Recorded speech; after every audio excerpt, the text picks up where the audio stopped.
The cameras burned hot beneath the white dome lights, their lenses sharp and unblinking, ready to catch every flicker of emotion on the Senate hearing floor.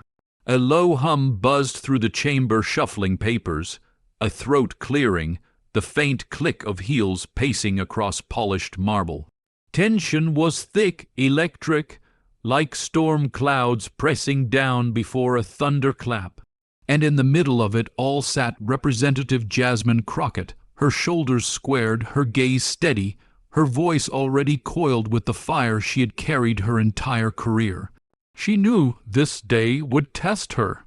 What she didn't know, what no one in the room could yet imagine, was that one final razor-edged line would turn the tables on one of the most calculating politicians in Washington, Senator Ted Cruz.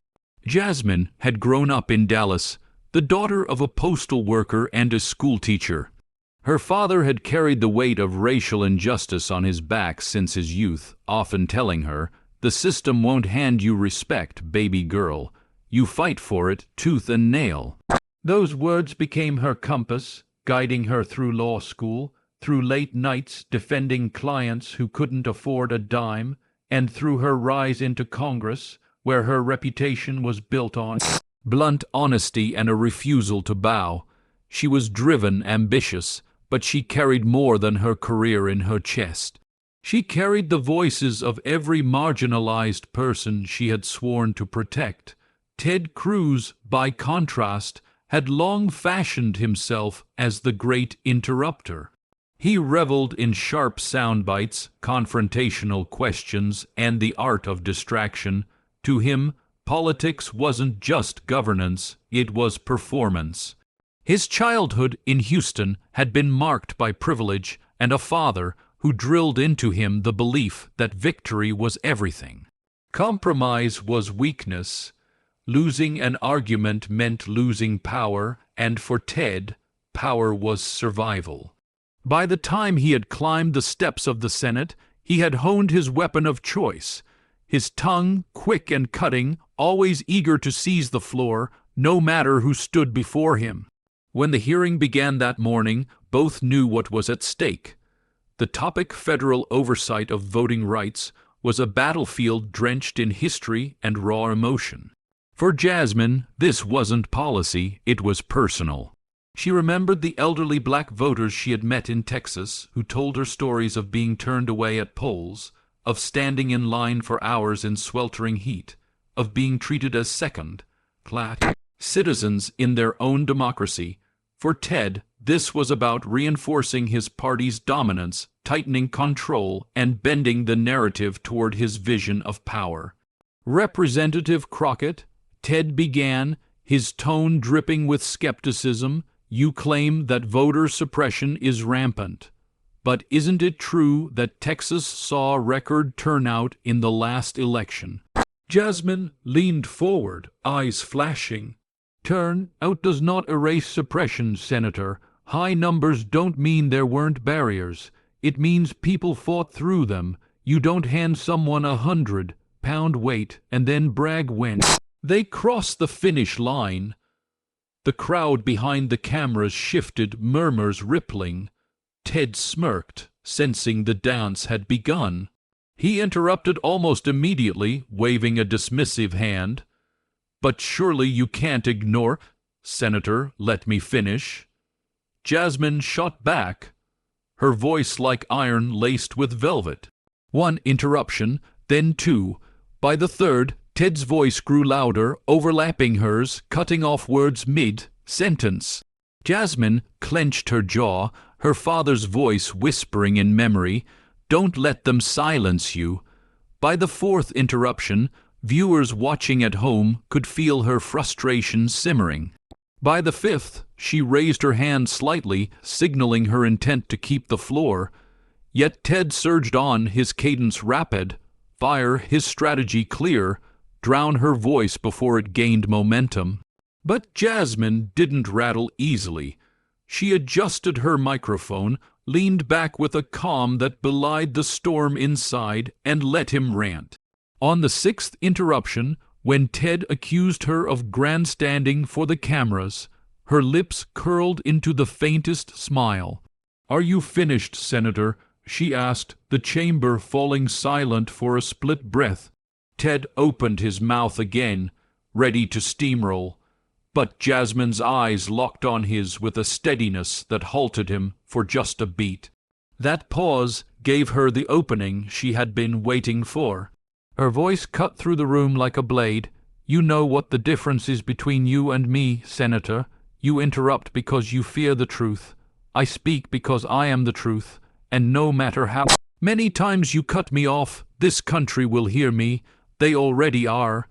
The seventh line landed like thunder. The chamber erupted in gasps, some clapping despite the formality of the hearing. Ted's smirk faltered, his usual quick retorts choking in his throat. He shifted in his seat, suddenly aware that the cameras were no longer his allies. They were drinking in his silence, his defeat. But this wasn't just a clash of egos. Beneath the surface, two subplots had been weaving themselves into this battle. The first was Jasmine's private war, her mother's failing health back home.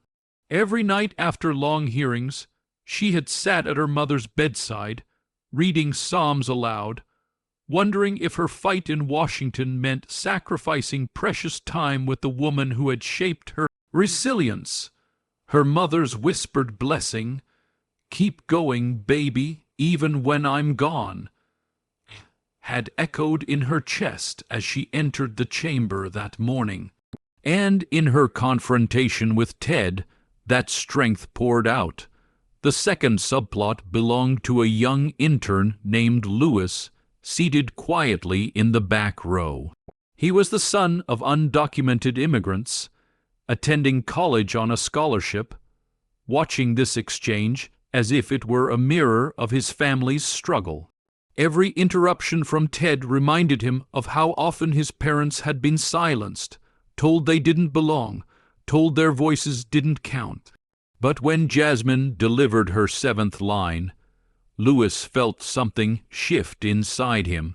For the first time, he believed that maybe, just maybe, the system could be bent toward justice by people unafraid to stand their ground. The climax hung in the air long after the words left Jasmine's lips. Ted Cruz adjusted his tie, shuffled his papers, but the sharpness in his eyes dulled. He had been shut down, not by volume, not by theatrics, but by a truth so unyielding that even his interruptions couldn't smother it. The hearing ended hours later, but the moment replayed across every news outlet, every social feed. Clips of Jasmine's line went viral, spliced into highlight reels, dissected on podcasts, celebrated in communities long desperate to see someone refuse to bow to interruption and intimidation. That night, as Jasmine walked back to her office, she paused by the marble staircase where the echo of footsteps often reminded her of history's weight. She thought of her mother, of Lewis, of all the nameless voices who had been talked over for centuries. And she whispered into the stillness, "This fight isn't just mine.